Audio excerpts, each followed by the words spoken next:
চলো আজ একটা নৈহাটির গল্প করা যাক। এটা হচ্ছে নৈহাটির আনন্দবাজার। আনন্দবাজারের নাম আনন্দবাজার কেন, সেই স্টোরিটা আমার একটুও জানা নেই। তবে আমার মনে হয় আমার যেরকমই বাজারে গেলে ভীষণ মজা লাগে, তাই হয়তো বাজারটার নাম আনন্দবাজার। সেই বাজারের one and only Mishtanna Bhandar বনমালী মিষ্টান্ন ভাণ্ডার। এই ফেমাস মিষ্টান্ন ভাণ্ডার থেকে আমি নানা রকমের কিছু মিষ্টি চুজ করে নিই আমার বন্ধু নন্দিতার বাড়ি নিয়ে যাওয়ার জন্যে। মিষ্টিগুলো প্যাক করে আমি চলে যাই নন্দিতার বাড়িতে। নন্দিতাকে মিষ্টি দিয়ে ওকে চেপে ধরে নিয়ে টোটোতে করে চলে যাই নৈহাটির আরও কিছু জায়গা এক্সপ্লোর করতে, যেরকম এই শিব মন্দির আর এই হনুমান মন্দির। এই হনুমান মন্দিরটা নাকি নৈহাটিতে অনেক বছর ধরে আছে, তবে আমি কখনো যাওয়ার সুযোগ পাইনি বা কেউ আমায় নিয়ে যায়নি বা আমিও যাইনি।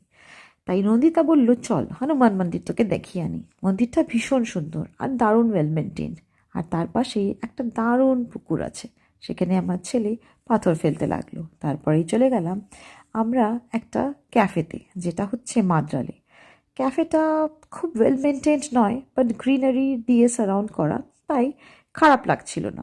সেই ক্যাফেতে গিয়ে আমরা চটপট অর্ডার করে ফেললাম 1 কাপ কফি আর চিকেন পকোড়া, যেটা শুধু নন্দিতা আর আমার ছেলেই খেয়েছিল। ওরা সুন্দর দোলনায় ঝুলতে ঝুলতে পকোড়াটা দিব্যি খেলো।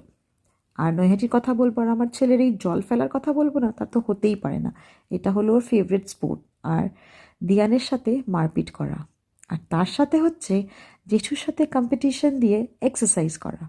এই হলো আমাদের নৈহাটির ছোট্ট স্টোরি। কেমন লাগলো বলতে ভুলবে না কিন্তু।